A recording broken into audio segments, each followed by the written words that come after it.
Magandang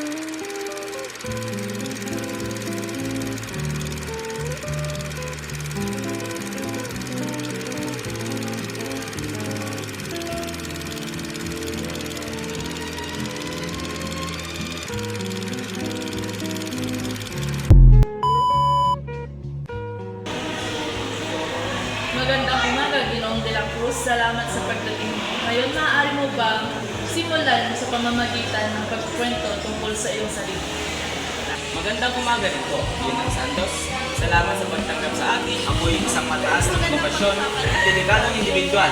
May mahigit na mayroon akong degree na Bachelor of Science in Business Administration mula sa Universidad ng Pilipinas. Impresibo. Maaari mo bang ilarawan ang iyong karanasan sa marketing? Anong mga papel ang iyong ginampanan at ano ang iyong mga responsibilidad? Marketing coordinator sa XYZ Corporation. Ako ay isang responsable at tumutuo ng pagpapatupad ng kampanya sa marketing, pamamahala ng mga social media account at pagsusuri sa mga trend sa rehas. At ang mobile kong nadagdagan ng online engagement sa kampanya ng 30% sa pamamagitan ng target advertising at paglikha ng ilalaman nito. Pwede sa magaling! Paano mo ginagawang updated ang iyong kaalaman sa mga pinakabagong trend at teknolohiya sa marketing? Regular akong dumadalo sa mga komprehensya sa industriya. Binabasa ang mga publikasyon sa marketing at nakikilala sa mga online course upang mapabuti ang aking mga sanayan at kaalaman. Ako rin ang aktibong membro ng ilang professional na organisasyon sa marketing. Magaling! Maaari mo bang sabihin sa akin tungkol sa isang pagkakataon na naharap ka sa isang hamon sa iyong dating papel, paano mo ito nalampasan? Ang aming pagkunan ay nakasanilungsad ang isang bagong produkto sa loob ng isang may big na deadline.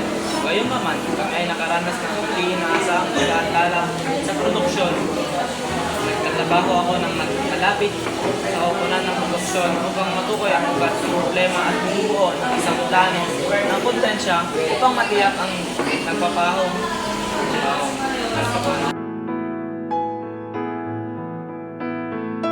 Salamat, Ginoong de la Cruz, sa pagbabahagi ng iyong mga karanasan sa akin. Ngayon, mayroon ka bang mga tanong para sa akin? Oo talaga. Maaari mo bang sabihin sa akin ang mahigit tungkol sa kultura ng kumpanya at kung ano ang itsura ng isang tipikal na araw ng papel na ito? Magandang tanong, Ginoong de la Cruz. Ang kultura ng aming kumpanya ay nakatuon sa pagbabago at pagiging maparaan. Kami ay naniniwala sa pagpapalakas ng aming mga empleyado upang sila ay makapagbigay ng kanilang pinakamahusay sa trabaho. Sa papel na ito ay naasahan namin na ang isang marketing specialist ay magiging bahagi ng isang dinamiko at malikhaing pupunan na nagtutulungan upang makamit ang mga layunin ng kumpanya. Naiintindihan ko, salamat sa paglalaan ng oras upang makapag-usap sa akin ng Ginang Santos. Napakaganda ng pagkakataon na ito at ako ay tunay na interesado sa posisyong ito.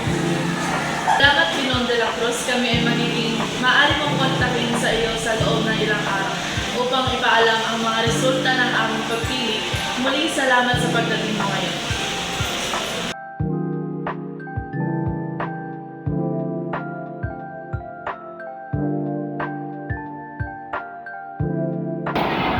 Oy Yana, anong balita? Nakita ko sa Facebook na may bagong gamot sa salita ng amin. Talaga? Saan mo nakita? Dapat mo munang i-check yan, Mr. Alvin. Ha? Wala naman sigurong problema doon. Nakita ko sa Facebook eh. Huwag, di yan reliable. Ray, dapat mo munang tignan kung sino ang source ng informasyon.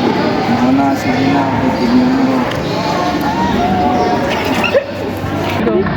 Alam mo Yana, tama ka pala. Nakita ko na ang source of information. Palayad.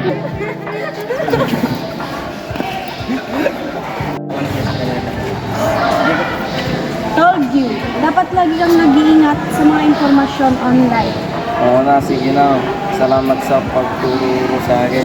Walang problema, barkada. Tara, inom tayo ng kape.